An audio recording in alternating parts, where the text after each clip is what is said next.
public wake for our friend and colleague Tim Russert will be held today at St. Albans School in Washington. That is where NBC's Andrea Mitchell is standing by this morning. Andrea, what are the arrangements? The wake will be from 2 to 9 p.m., Matt.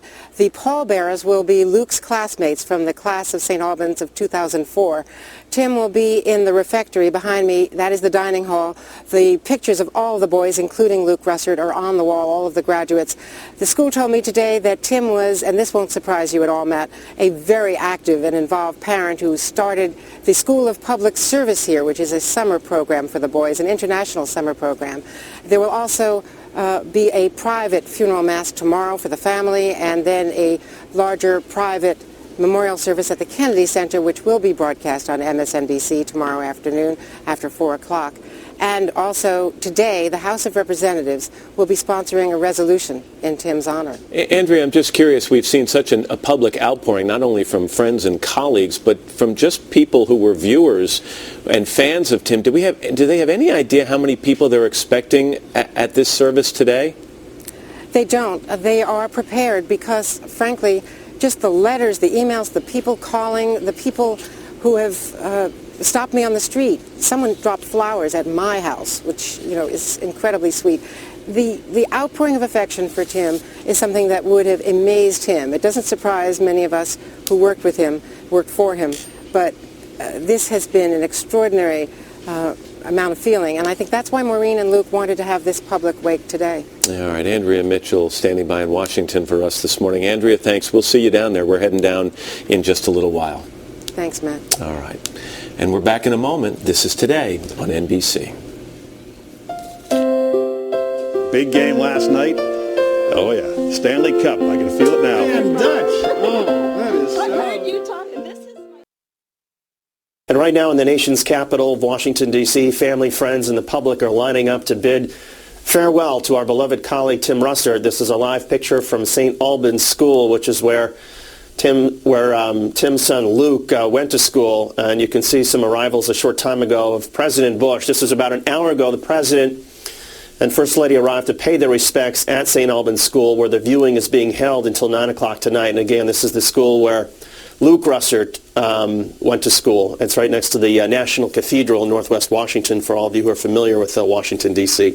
NBC's Mike Viquiera is live outside the school. And Mike, the president was there, but I suppose the wake is not just for Washington insiders, right? No, the emphasis here, David, on the public. The family, those close to Tim, wanted to make sure that this was an event where the public could come and file past his casket if they chose to do so. They had no idea how many people would come, but David, I have to say, an extraordinary turnout today. A line that's been going out here maybe 500 feet out to Wisconsin Avenue and in front of the National Cathedral and then down Wisconsin Avenue. Once inside, and right now we're seeing a lot of the NBC family filing past the casket, and they're all being greeted, both friends, strangers, members of the public alike, being greeted by Maureen, Tim's wife, and Luke, his son, who, as you mentioned, is a graduate of this institution, the St. Albans School. One of the first people in line who did greet the family here, Joe Geraci, a Buffalo native. You were one of the first people in line. You were here for 2 hours waiting in line. First of all, there's some significance to that blue ribbon there. What is that? Saturday night, I was talking to my brother up in Buffalo, and he was telling me that in Buffalo they were wearing the blue ribbon because Tim was such a Bills fan, as sort of a mourning token. And then I seen a thing on NBC News that they had an event Saturday night in Buffalo, and everybody in the tuxedos had the blue ribbon. So I have been wearing this around here since Sunday morning. And much has been made, and you were telling me beforehand, as were some other Buffalo natives in line, Tim is Buffalo through and through, the embodiment of Buffalo. Now, you read Tim's book, yes, Big Russ and Me, yes, and you were motivated to write to Tim. Now, tell me that story. Well, Tim's book, it takes place in the same time frame I was growing up on Buffalo West Side, and it was sort of like a carbon copy of things that he did, the Catholic school, the altar boy and all.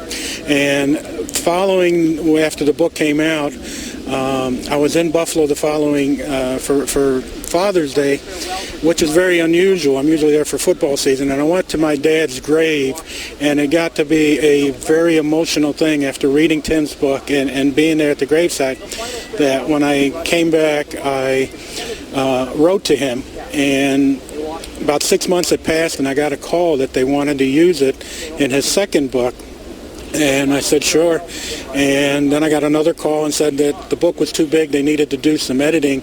Could they still use my dad's quotes? And would I send them a picture of my dad because I wanted to put it in? And ultimately, what happened? Ultimately, it was in there.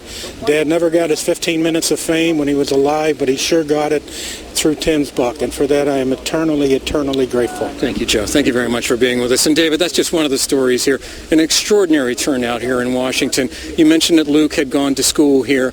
The faculty here, very fond of the Russert family. Tim and Maureen, very involved in academic life, both before and after Luke's attendance here at St. Albans.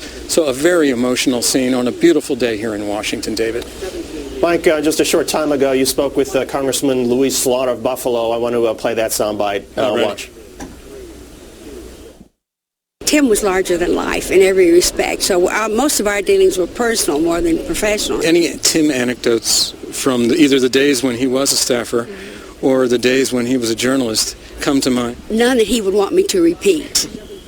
And David, you mentioned that the president was here. We've also had a number of members of Congress, and just perhaps about this moment on the floor of the United States House of Representatives, a resolution praising Tim Russert and offering condolences to his family. David. NBC's Mike Viquiera. And Mike, I know how awkward and tough it is to actually cover this, to cover a news story when somebody you consider part of your own family is involved. And I just want to say how much we appreciate your live reports today. Thank you, David. Tomorrow, the Russert family will hold a private funeral mass and then a private memorial at the Kennedy Center. That service will be broadcast live here on MSNBC beginning at 4 p.m. Eastern. You can also make donations to Tim's favorite charities, the Boys and Girls Club of America or Catholic Charities USA. You can just head to our website, msnbc.com, and click on Meet Press.